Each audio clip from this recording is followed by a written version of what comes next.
Goiás venceu depois de alguns jogos sem fazer isso no campeonato. E isso tudo aconteceu logo depois da demissão de Daniel Paulista.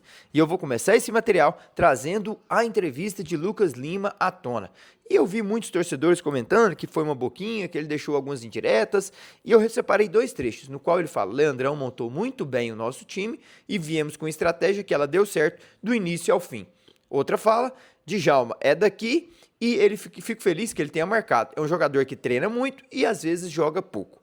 Tá, vamos lá, analisando as duas frases. Primeiro, que o Leandrão é um cara que está dentro do seio de trabalho do Daniel Paulista, do seio de trabalho do Goiás Esporte Clube, inclusive. Outros treinadores já passaram aqui e o Leandrão esteve sempre à frente ali quando foi acionado. E quando você tem uma visão de fora, é diferente. Veja bem, Daniel Paulista, Mancini, Jair, traz a sua estrutura, né? Que os treinadores e comissão técnica, eles confiam e eles ficam batendo papo entre si. E o papel do Leandrão, às vezes, é observar e de fora, observar de uma ótica mais aberta, de uma ótica sem opinião de fato da comissão técnica dos treinadores que chegaram, e isso faz com que ele observe coisas que se calhar a comissão técnica não vê. Ele tem o dia a dia dos jogadores, ele às vezes tem a confiança maior dos jogadores por estar ali no dia a dia, os jogadores às vezes até achar que eles estão, a outras comissão não toma contrapartida da opinião do Leandrão, enfim, isso tudo faz a nuance para que quando ele assuma de fato, os jogadores falam: pô, você sempre foi o cara que esteve do nosso lado, você sempre foi o cara que às vezes nunca foi prestigiado pelas comissão técnica de Daniel, de não sei mais quem, de quem passou por aqui, nós vamos correr para você, é isso mesmo, olha o linguagem, olha o discurso na sua pré-eleição, uma pré-eleição massa, uma pré-eleição que viu, né, uma nuance diferente, viu um sistema de jogo, viu uma pegada maior no nosso time, nós vamos correr por você. Funciona mais ou menos assim, ele montou quase o mesmo time, tirou uns jogadores, pôs outros, uma estratégia que acabou dando certo e o Goiás é o vencedor. Beleza, pode ter sido uma boquinha, mas eu não vejo por aí uma direta e uma indireta pro Daniel Paulista, até porque funciona desse jeito, né? Quando eu tava jogando futebol, tinha o auxiliar técnico da casa, no caso é o Leandrão, o auxiliar técnico do clube, vinha outra comissão, eles não se falavam muito, mas se falava, mas ele falava muito mais com uma pessoa que ele trouxe, que era da confiança dele, e o da casa sempre ficava mais próximo da gente, levava água, batia um papo, então esse é o papel do Leandrão, e por isso os jogadores hoje se sentem mais à vontade com ele. A outra fala que eu separei foi do Djalma. Djalma treina muito e joga pouco, às vezes joga pouco.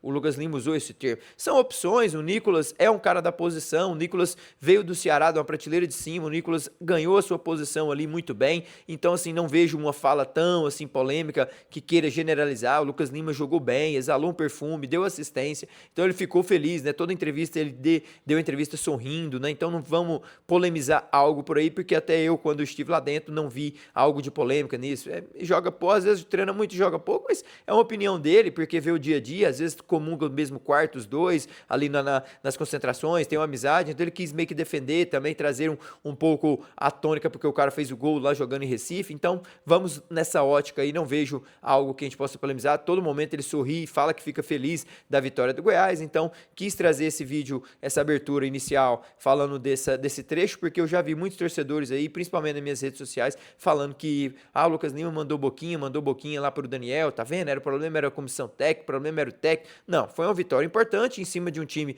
que vem no recorte muito ruim, né? Ele vinha com um empate com o Grêmio Horizontino, uma derrota pro Vila Nova e agora outra derrota pro Goiás. Então, assim, Hélio dos Anjos, que começou muito bem, tem uma queda vertiginosa, o torcedor já começa a contestar, já começa a cobrar uma atuação melhor. O Náutico, que é um dos times que precisa de mais números de finalizações para serem efetivado um gol de fato. Então, o Náutico, ele sofre muito com essas questões e principalmente quando o time sai à frente, difícil o Náutico conseguir vencer. Nossa, contra o Fortaleza em casa, me lembro bem, foi assim, o time do Fortaleza fez um gol contra lá, lateral, o zagueiro põe pra dentro, e depois o Fortaleza se resume apenas em defender, e o Náutico tem N chances, não concretizadas de forma efetiva. O goleiro João Ricardo também foi bem, mas o Náutico, aqui contra o Vila Nova, exato, ele cria, e vai lá e faz um gol, cria, para depois fazer outro.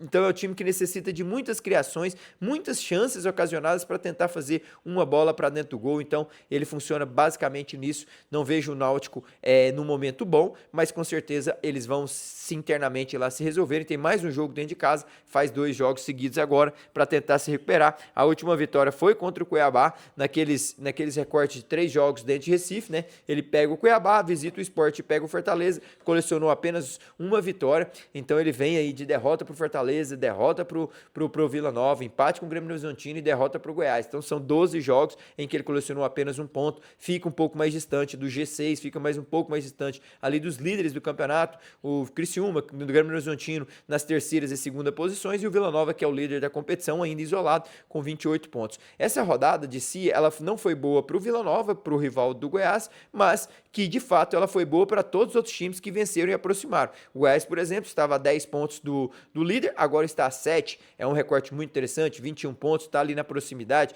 um Criciúma que aproxima, vê um Sport que fica meio estabilizado também, com muitos empates na sequência, um Fortaleza que está fora do G6, vê a proximidade de um Grêmio Horizontino, São Bernardo que também estacionou, perdeu 2 posições. Então assim, essa rodada foi muito positiva para o Goiás, que soma 3 pontos importantes e fora de casa, num campo que é difícil, um terreno que é difícil vencer, e o Goiás consegue esse triunfo importante.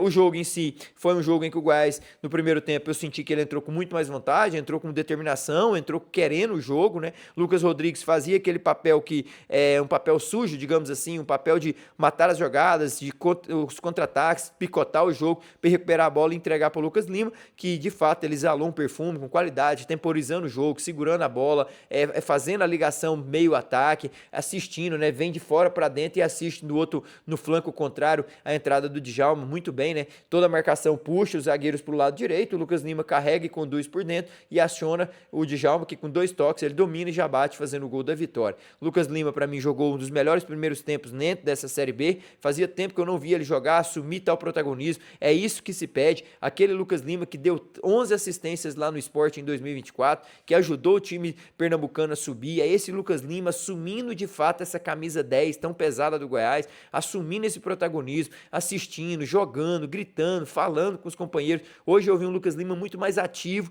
muito mais vivo, né, com vivacidade dentro de campo. Djalma jogou muito bem, não só pelo gol, mas correu, ajudou, é um jogador muito esforçado, um jogador que tem uma preponderância defensiva e ofensiva muito forte, tem uma passada larga, então foi muito bem. O Goiás no segundo tempo sofre um pouco, mas tem chances, né, de fazer o gol, de criar um placar mais elástico, mas sofre ali nas carências de finalização dos seus comandantes de ataque. Foi bom ver Jean Carlos de volta, ele que teve um período ausente, né, no banco com o Daniel Paulista, mas foi ele que figurou muitos jogos no Campeonato Goiano, Copa do Brasil e também nessa Série B, está de volta no 11. Moser deve com certeza ter visto o jogo, se apresenta nesta segunda-feira para iniciar uma semana cheia de trabalho contra justamente o Ceará de Daniel Paulista. Daniel volta a Goiânia, vai reencontrar o torcedor, agora só que do outro lado, e curiosamente Moser também estará do outro lado. A troca de treinadores, troca de cores, então vão se enfrentar nas suas estreias. O Ceará perdeu para o Juventude fora de casa, né, nessa rodada 0-2, perdeu lá para o Juventude em Caxias, e agora virá a Goiânia para enfrentar o Goiás no segundo jogo fora de casa. São times que estavam com instabilidade financeira.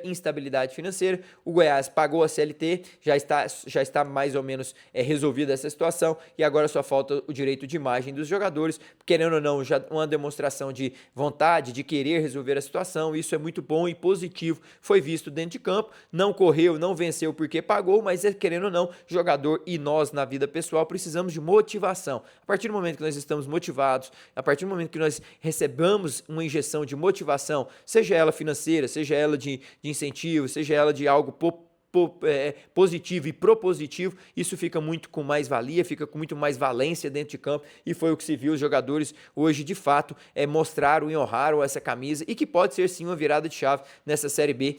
Parabéns ao Goiás, que chegou a 21 pontos, venceu na rodada onde os líderes lá em cima, o Vila e o São Bernardo, não venceram, e todo mundo se aproximou desse pelotão, diminui um percentual de pontos, diminui também essa vantagem e desvantagem que tinha para os líderes, e agora vai para um jogo dentro de casa, podendo emendar 2 vitórias seguidas. Foi esse recorte. Um jogo em que o Goiás sofreu em alguns momentos, normal, o Náutico veio para cima, mas não conseguiu, muito com bola alçada, muito com chute médio, longa distância. De fato, o Goiás sempre teve bem no seu sistema defensivo, defensivo, andando de um lado para o outro, quando a bola entrava no corredor, então fazia esse balanço muito bem feito, não viu o Goiás sofrendo, nossa, merecia o empate, o Náutico, não, criou algumas situações, muito de bola alçada, o Goiás também criou outras em contra-ataques, teve a oportunidade de fazer o 0-2, mas não fez, tudo certo, vida que segue, 1-0, Goiás 3 pontos, volta para Goiânia para preparar com o Moser agora a semana de trabalho. Mas parabéns ao Leandrão pela forma como conduziu, pela forma como escalou, pela forma como trouxe os jogadores que estavam ausentes novamente para o 11 inicial, e o Goiás de fato mostrou que ainda tem uma palavra a dizer nessa Série B. Valeu? Fiquem com Deus, eu volto para falar para você o que vi da 15ª rodada dessa Série B. Um abraço.